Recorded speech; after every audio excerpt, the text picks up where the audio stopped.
இருந்தாலும் எனக்கு பக்க பக்கன்னு இருக்கு. போன் பண்ணி அங்க என்ன நிலவரன்னு கேளுங்க. அவங்க பாட்டுக்கு எஸ்கேப் ஆகி வந்துட போறாங்க.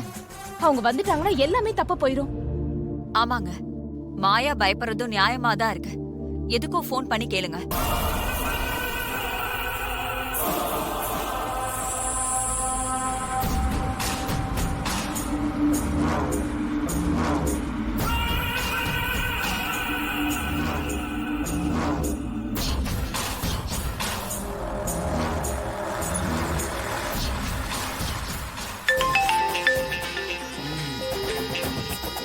ஹலோ, என்னடா எல்லாம் ஓகே தானே? ஓகே தானே? அந்த பொம்பளை பத்திரமா வச்சிருக்கீங்கல்ல? என்னண்ணே நீங்க? நாங்க தொழில எவ்வளவு சுத்தமான ஆள்னு உங்களுக்கு தெரியாதா? நம்ம குடவுன்ல தானே வச்சிருக்கோம். நம்மள மீறி காத்து கூட வெளியில போகாதுண்ணே. டேய், அவ சாதாரண பொம்பளை இல்லடா, ரொம்ப பெரிய கேடி. ஒரு சின்ன சான்ஸ் கிடைச்சா கூட எஸ்கேப் ஆயிடுவா. அவ எஸ்கேப் ஆயிட்டா என் பிளான் எல்லாமே சொதப்பிடும், புரியுதா? அண்ணே நீங்க கவலையே படாதீங்கண்ணே. இது இரும்பு கோட்டை மாதிரி. நாங்களாம் அலர்ட்டா இருக்கோம்ண்ணே.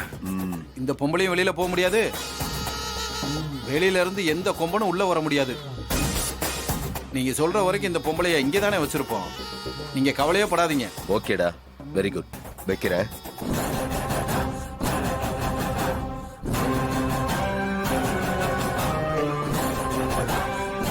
ஒன்னும் பிரச்சனை இல்லை. சாமுண்டீஸ்வரியை ரொம்ப சேஃபா அடைச்சு வச்சிருக்காங்க. அவளால தப்பிச்சு வரவே முடியாது. இப்பதாங்க எனக்கு கொஞ்சம் ரிலாக்ஸா இருக்கு. அடுத்து என்ன பண்றது? நீங்க 2 பேரும் போய் மறுபடியும் ரேவதி கிட்ட பேசுங்க. சாமுண்டீஸ்வரி வர்றதுக்கு லேட் ஆயிட்டே இருக்கு, வேற வழி இல்ல, கல்யாணத்தை நடத்தி ஆகணும்னு சொல்லுங்க. ஏங்க ஒத்துக்க மாட்டாங்க. சந்திரா, நான் ஏற்கனவே சொன்ன மாதிரி அவ ஈஸியா ஒத்துக்க மாட்டா. இருந்தாலும் நமக்கு வேற வழி இல்ல. நான் சொல்றபடி கேளுங்க. என்ன செய்யணும்? அவ கிட்ட இன்னும் டிராமா பண்ணுங்க. இந்த கல்யாணம் நடந்தே ஆகணும்ன்ற பிரஷரை அவளுக்கு கொடுக்கற மாதிரி பேசுங்க. என்ன பேசுவீங்க, எப்படி அவளை கன்வின்ஸ் பண்ணுவீங்கன்றது உங்களோட சாமர்த்தியம். ஆனா என்னவாவது செஞ்சு அவளை கல்யாணத்துக்கு ஒத்துக்க வச்சிருங்க. சரி, நீங்க சொல்ற மாதிரி அவளை சம்மதிக்க வச்சுட்டா கூட அப்புறம் பிரச்சனை வரதுக்கு வாய்ப்பு இருக்கே. என்ன சொல்ற? மணவரையில இருக்கிற ரேவதி ஒத்துக்கிட்டதுக்கு அப்புறம் மகேஷ் அவளுக்கு தாலி கட்டுவோம். அப்புறம் என்ன? அவங்க இல்லாம கல்யாணம் பண்றோம்.